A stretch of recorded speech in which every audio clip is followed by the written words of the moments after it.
देखने वाले हैं यार, वो है ट्विंकलिंग ऑफ स्टार्स। ठीक, twinkling of star and similarly एक और फिनोमेना होता है इससे रिलेटेड है, जो कि दोनों सेम बिहेवियर से एक्सप्लेन होते हैं, and that is advance sunrise and delayed sunset. ठीक, तो देखते हैं, रिफ्रैक्शन हम लोगों ने पढ़ रखा है, तो उसके हेल्प से ये चीज एक्सप्लेन होती है। रिफ्रैक्शन क्या होता है? Bending of light when it travels from one medium to another medium. Right, तो बच्चों देखो क्या होता है कि लेट से ये हमारे पास अर्थ है। ठीक, ये हमारा अर्थ हो गया, और अर्थ के बाहर हम लोगों को पता होगा, साइंस में पढ़ा होगा तुम लोगों ने कभी तो सुना होगा कि अर्थ के बाहर एक चीज होती है, उसको बोलते हैं हम लोग एटमॉस्फेयर। ठीक है, एटमॉस्फेयर में क्या होता है? हमारे different kinds of gases fill होती हैं।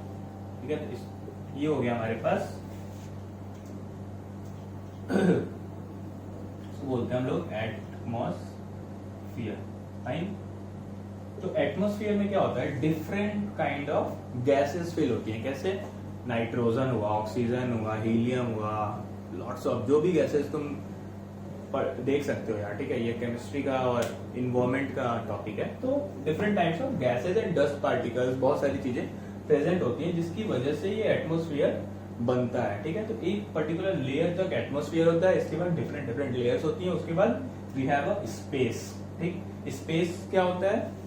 बिल्कुल फ्री होता है, जिसमें कोई भी गैसेस नहीं होती हैं। ठीक है, तो अब मान लो लेट से कि हमारा कोई एक स्टार है बच्चों। ठीक है, लेट से यहाँ पे एक हमारे पास स्टार है। ठीक, ये समझ में आती है बात हमको। तो इस स्टार से ये स्टार हमको क्यों दिखता है? इस स्टार, ये स्टार क्या है?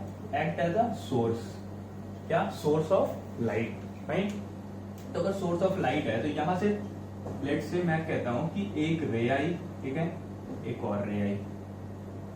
फाइन, ये दो रे यहाँ पे आई, यहाँ पे मैंने क्या किया? नॉर्मल ड्रॉ कर लिया। ठीक है, ये दोनों रेज अर्थ की तरफ आ रही, तो जब ये रे आ रही है तो यहाँ पे मान लो फ्री स्पेस है। ठीक है, तो इट इज वन मीडियम, तो मैं क्या बोल दूंगा इसको? Medium one. अब क्या होगा कि यहाँ पे एक मीडियम चेंज हो गया। ठीक, तो मीडियम चेंज हो गया तो लाइट क्या हो जाएगी बच्चे? यहाँ पे बेंड हो जाएगी। ठीक है, बेंड हो जाएगी, बेंड हो गई ना, बेंड हो गई। कैसे बेंड हो गई? नॉर्मल के टुवर्ड्स।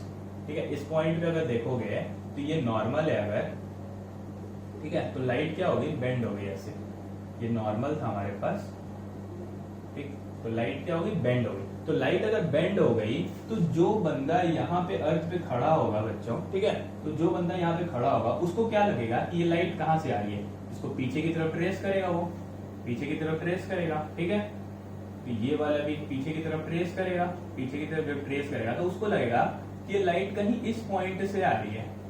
ठीक है, तो ये पॉइंट उसको लगेगा कि स्टार जो कि इस लाइट की वजह से बन रहा था वो ऐसा लगेगा कि इस पॉइंट पर प्रेजेंट है। ठीक है, तो उस बंदे को जो अर्थ पे से देखेगा उसको स्टार कहाँ पे दिखाई देगा? यहाँ पे। एक्चुअल में स्टार कहाँ पे? यहाँ पे। तो इसकी वजह से क्या हुआ? सबसे पहली चीज कि एक तो जो एक्चुअल पोजीशन है स्टार की वो शिफ्ट हो गई। ठीक, तो मतलब स्टार अगर यहाँ था तो वो स्टार यहाँ दिख रहा है। ठीक है, यहाँ तक बात समझ में आ गई हमको। अब दूसरी चीज आती है, स्टार एक तो अपने पोजीशन पे नहीं दिखाई देगा। ठीक, दूसरी चीज कि जब हमारा जो एटमॉस्फेयर होता है बच्चों, मान लो ये अर्थ है, ठीक है, और ये एटमॉस्फेयर है लेट्स से, ठीक है, तो ये एटमॉस्फेरिक गैसेस से फिल्ड है। होता क्या है कि टाइम के साथ साथ मान लो कि तुमने कभी नोटिस किया होगा कि सुबह सुबह का जो एटमॉस्फेयर होता है, इन्वायरमेंट होता है, वो काफी क्लीन सा दिखता है, हवा साफ दिखती है। दोपहर में थोड़ा चेंज होता है, शाम को थोड़ा और चेंज होता है, रात में थोड़ा और चेंज होता है, फिर सुबह में थोड़ा क्लीन सा रहता है। इस तरीके से पूरे थ्रू आउट द डे क्या होता है कि हमारा जो एटमॉस्फेयर का कॉम्पोजिशन है, गैसेज हैं, वो क्या होते रहती है? चेंज होते रहती हैं। अगर वो चेंज होंगी तो इस एटमॉस्फेयर का जो रिफ्रैक्टिव इंडेक्स होगा, लेट्स से कि जो रिफ्रैक्टिव इंडेक्स होगा वो चेंज होता रहेगा, वेरी करता रहेगा। तो एक्चुअल में जो लाइट हमारी जो एटमॉस्फेयर में ट्रेवल करेगी ना, वो कैसे ट्रेवल करेगी? जिगजैग मैनर में। ठीक है, कैसे ट्रेवल करेगी? जिगजैग, कभी इधर बेंड होगी, कभी इधर बेंड होगी, कभी इधर बेंड होगी, ऐसे होगा, कभी इधर बेंड होगी, कभी इधर बेंड होगी। ठीक है, क्योंकि कंटिन्यूअसली क्या होगा कि मीडियम चेंज होता रहेगा, टाइम के साथ साथ मीडियम चेंज होता रहेगा। तो अब क्या होता है ना कि लेट्स से कि तुम यहाँ अर्थ पे खड़े हो, अब मैं बनाता हूँ एक यहाँ पे कि मान लो कोई आदमी यहाँ अर्थ पे खड़ा था, ठीक है। तो अब अगर यहाँ पे तुम अगर खड़े हो, ठीक है, और यहाँ पे तुम्हारे पास लाइट रेज आ रही है पैरेलल, ठीक है, लाइट रे पैरेलल आ रही है, लेकिन क्या होगा कि इस टाइम पे तुमको ये स्टार जो भी देख रहे हो, एक तो पोजीशन शिफ्टेड है उसकी, ठीक है, तो ये पूरा का पूरा ऐसा स्टार ब्राइट दिख रहा होगा तुमको, ठीक। लेकिन क्या होता है कि जो एटमॉस्फेयर है उसमें लाइट बेंड होते रहती है कंटिन्यूअसली, तो बेंड होने की वजह से मान लो कि कुछ देर बाद क्या होगा कि एक लाइट इधर की तरफ चली जाएगी, तो तुम्हारी आंख पे केवल ये 3 लाइट पड़ेगी ना, तो क्या होगा कि ब्राइटनेस जो होगा, जैसे मान लो कि बहुत सारी रे आ रही है तो ब्राइट दिखेगा, काफी ब्राइट दिखेगा ना कोई चीज, तो ब्राइटनेस क्या हो जाएगी, डिक्रीज कर जाएगी। फिर थोड़ा देर के बाद थोड़ा और एटमॉस्फेयर चेंज होगा, तो हो सकता है कि ये लाइट इधर की तरफ बेंड हो जाए, हो सकती है ना, तो तुम्हारे आंख पे केवल कितनी आई, 2 आई।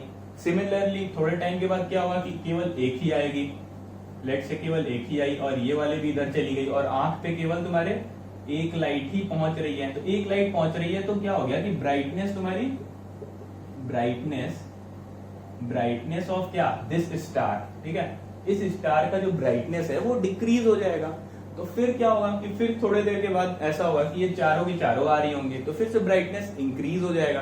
तो ये जो ब्राइटनेस का इंक्रीज डिक्रीज है, that is because of atmospheric refraction, ठीक। क्या बोला मैंने कि एटमॉस्फेरिक रिफ्रैक्शन की वजह से जो लाइट रेज हमारी आंख तक पहुंचती हैं वो कंटिन्यूअसली एक समान नहीं पहुंचती हैं, ठीक है। कभी 2 लाइट रे, कभी 3 लाइट रे, अमाउंट ऑफ लाइट वेरी करता है बिकॉज ऑफ एटमॉस्फेरिक रिफ्रैक्शन बच्चों, ठीक है।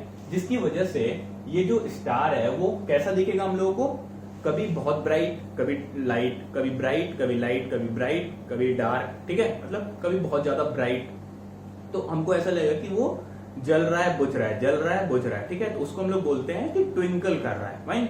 लेकिन एक्चुअल में क्या है कि स्टार हमेशा ही एक लाइट प्रोड्यूस कर रहा है, सोर्स है वो, ठीक है। लेकिन जो उसका लाइट हमारी आंख तक पहुंच रहा है वो कभी ज्यादा कभी कम हो रहा है because of atmospheric refraction, that's it, बस इतना ही है। This is because star Twinkles, ठीक। दूसरी चीज समझते हैं इससे रिलेटेड, एक सवाल कभी पूछ लेते हैं वो कि अगर स्टार जो है वो अगर ट्विंकल कर रहे हैं तो प्लैनेट क्यों नहीं ट्विंकल कर रहे हैं, फाइन, ठीक है ना। तो इस चीज को हम लोग समझेंगे। इससे पहले मैं एक चीज बताता हूं तुम लोगों को, ठीक है। देखो, वही प्लैनेट क्यों नहीं चमकते हैं, प्लैनेट क्यों नहीं ट्विंकल करते, ठीक है। तो सबसे पहली चीज जो है कि जो स्टार है, स्टार्स जो है, it is at larger distance from earth, ठीक है बच्चे, अर्थ से ये ज्यादा डिस्टेंस पे प्रेजेंट है स्टार। प्लैनेट जो होता है, planet is at smaller distance from earth, ठीक है। मतलब कि प्लैनेट जो है is closer to earth, earth के पास में है, ठीक है, और स्टार जो है वो बहुत दूर है। तो इस वजह से जो स्टार है ये हम लोग पॉइंट सोर्स की तरह ट्रीट करते हैं। क्या बोला मैंने, पॉइंट सोर्स की, एक लाइट की तरह, ठीक है। लेकिन जो प्लैनेट है इसको हम लोग ग्रुप ऑफ पॉइंट सोर्सेस की तरह ट्रीट करेंगे। कैसे, ग्रुप ऑफ पॉइंट सोर्स, ठीक है, या इसी को बोलते हैं हम लोग extended source, fine, extended source. तो अब देखो होता क्या है कि मान लो हमारे पास एक ये स्टार है, ठीक, और एक है लेट से प्लैनेट, ठीक है। तो इसको मैंने क्या बोल दिया कि बहुत सारे लेट से स्टार से बना है, अभी समझने के लिए मैंने बोल दिया कि बहुत सारे स्टार से ऐसे बना हुआ है, ठीक है, बहुत सारे स्टार से बना हुआ है, ठीक है। ये बात समझ में आ गई हमको। मतलब कि ये साइज में बड़ा दिख रहा होगा और ये छोटा सा दिख रहा है क्योंकि ये बहुत दूर भी है, तो ये एक पॉइंट सोर्स की तरह ट्रीट हो रहा है और ये एक बड़े से सोर्स की तरह ट्रीट हो रहा है, जो कि एक मतलब हमारे आंख से ऐसा लगेगा कि ये बहुत सारे सोर्सेज से बना हुआ है, फाइन। तो अब देखो होता क्या है कि स्टार से जो लाइट आ रही है वो एटमॉस्फेरिक रिफ्रैक्शन की वजह से कभी कम कभी ज्यादा, ठीक है। तो इसका जो ब्राइटनेस है वो कभी कम कभी ज्यादा, तो ये क्या होगा, ऐसा लगेगा कभी जल रहा है कभी बंद हो रहा है, ठीक है। तो ऐसा हमको ट्विंकल होता हुआ दिखता है। लेकिन इसके केस में क्या होता है कि लेट से कि मान लो ये इतना बड़ा सा प्लेनेट हमको दिख रहा है, तो अब मान लो ये वाला जो पॉइंट है, ये वाला पॉइंट, ये अगर ट्विंकल करे, ठीक, फिर ये वाला भी पॉइंट एक पॉइंट सोर्स की तरह है, तो ये भी हमको लगेगा कि ये भी ट्विंकल कर रहा है। फिर ये वाला पॉइंट भी ट्विंकल कर रहा होगा, ये वाला पॉइंट भी ट्विंकल कर रहा होगा। तो होगा क्या कि अल्टीमेटली जब सारे के सारे ट्विंकल करेंगे ना, तो हमको ऐसा लगेगा कि ये कांस्टेंट सोर्स की तरह जल रहा है, कंटिन्यूअसली एक ही समान दिखाई देगा और हमको जलता बुझता हुआ नजर नहीं आएगा। क्यों? क्योंकि एवरेज होके सारी ब्राइटनेस एवरेज होके एक कांस्टेंट ब्राइटनेस प्रोवाइड करेगा, ठीक है। क्या करेगा ये? एक कांस्टेंट ब्राइटनेस प्रोवाइड करेगा, ठीक है। क्योंकि ये बहुत सारे पॉइंट सोर्स की तरह ट्रीट होगा, तो सारे का सम जब हम लोग करेंगे तो it will act as a constant brightness source, ठीक। और ये क्या होगा, इसकी ब्राइटनेस कम ज्यादा, ठीक है।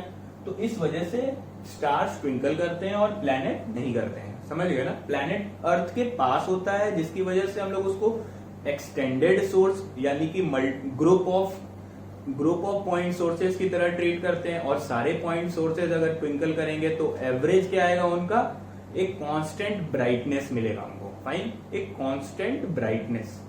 तो जिसकी वजह से प्लैनेट्स जो होते हैं वो ट्विंकल करते हुए नहीं दिखते हमको, एक जिस कलर का दिख रहा होगा वैसे ही दिखता रहेगा, कांस्टेंट, फाइन, दैट्स इट। तो एग्जाम में अगर एनसीईआरटी में सीबीएसई के अगर बोर्ड में आता है तो क्या लिखोगे, due to atmospheric refraction stars twinkle, but why planet doesn't twinkle? Because planet is closer to earth, so it is treated as a group of point sources or extended source, ठीक है, whose brightness is constant throughout.